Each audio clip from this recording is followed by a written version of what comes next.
ক্ষমতায় থাকাকালে আওয়ামী লীগ যেসব হত্যাকাণ্ড ঘটিয়েছে এবং ক্ষমতার অপব্যবহার করেছে সেগুলো বিচার শেষে দলটিকে নির্বাচন করতে দেওয়া হবে বলে জানিয়েছেন অন্তর্বর্তী সরকারের প্রধান উপদেষ্টা ডক্টর মোহাম্মদ ইউনূস। বৃহস্পতিবার বিখ্যাত মার্কিন সাময়িকী টাইম ম্যাগাজিনকে দেওয়া এক সাক্ষাৎকারে এমন মন্তব্য করেছেন তিনি।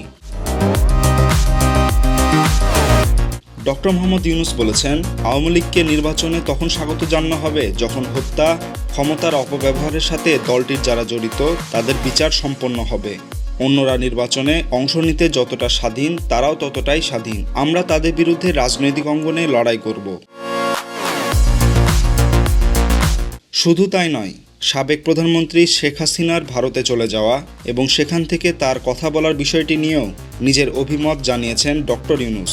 তিনি বলেছেন, সবচেয়ে খারাপ বিষয় হলো তিনি সেখান থেকে কথা বলছেন, যা আমাদের জন্য অনেক সমস্যার সৃষ্টি করছে।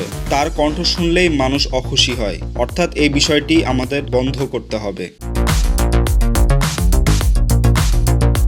ডক্টর ইউনূস বলেন, শেখ হাসিনার পতনের পর যখন তাকে দায়িত্ব নিতে বলা হয় তখন প্রথমে তিনি দায়িত্ব নিতে চাননি, কিন্তু পরবর্তীতে গণঅভ্যুত্থানে নিহত মানুষ ও তাদের পরিবারের কথা চিন্তা করে প্রধান উপদেষ্টার শপথ নেন। তিনি বলেন, প্রথমে আমি দায়িত্ব এড়িয়ে যাওয়ার চেষ্টা করেছি। আমি বলেছি অন্য কাউকে খুঁজে বের করুন, কিন্তু পরবর্তীতে বলেছি ঠিক আছে, আপনারা জীবন দিয়েছেন, আপনাদের বন্ধুরা জীবন দিয়েছেন, তাহলে আমি আমার সেরাটা চেষ্টা করব।